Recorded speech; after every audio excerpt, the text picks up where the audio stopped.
Bertie the bus was giving some visitors a tour of the island of Sodor.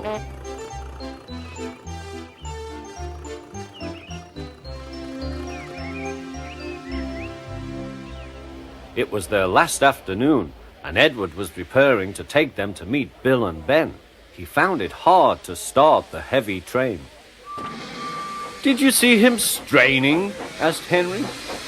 "Positively painful," remarked James. "Just pathetic," grunted Gordon. "He should give up and be preserved before it's too late." "Shut up," burst out Duck. "You're all jealous. Edward's better than any of you." "You're right, Duck," said Boko.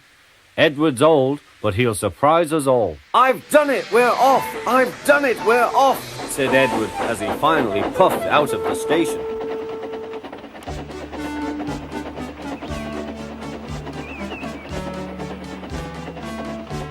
Bill and Ben were delighted to see the visitors. They loved being photographed. Later, they took the party to the China Clay Works in a brake van special.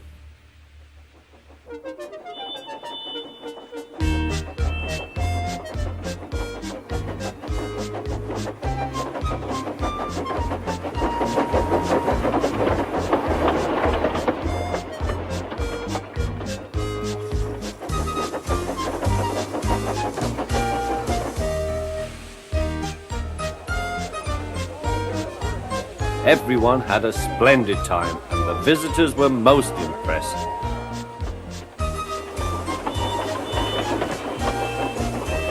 Then Edward took the visitors home.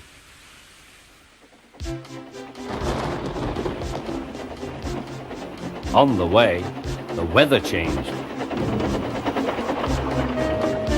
Wind and rain buffeted Edward. His sanding gear failed, and his fireman rode in front, dropping sand on the rails by hand. Suddenly, Edward's wheels slipped fiercely. With a shrieking crack, something broke. The crew inspected the damage. Repairs took some time. "One of your crank pins broke, Edward," said his driver. "We've taken your side rods off. Now you're like an old-fashioned engine. Can you get these people home? They must start back tonight." "I'll try, sir," promised Edward. Edward puffed and pulled his hardest, but his wheels kept slipping and he could not start the heavy train. The passengers were anxious. Driver, fireman and guard went along the train, making adjustments between the coaches. "We've loosened the couplings, Edward. Now you can pick your coaches up one by one, just as you do with trucks." "That will be much easier," said Edward. "Come on," he puffed, and moved cautiously forward. The first coach moving helped to start the second, and the second helped the third.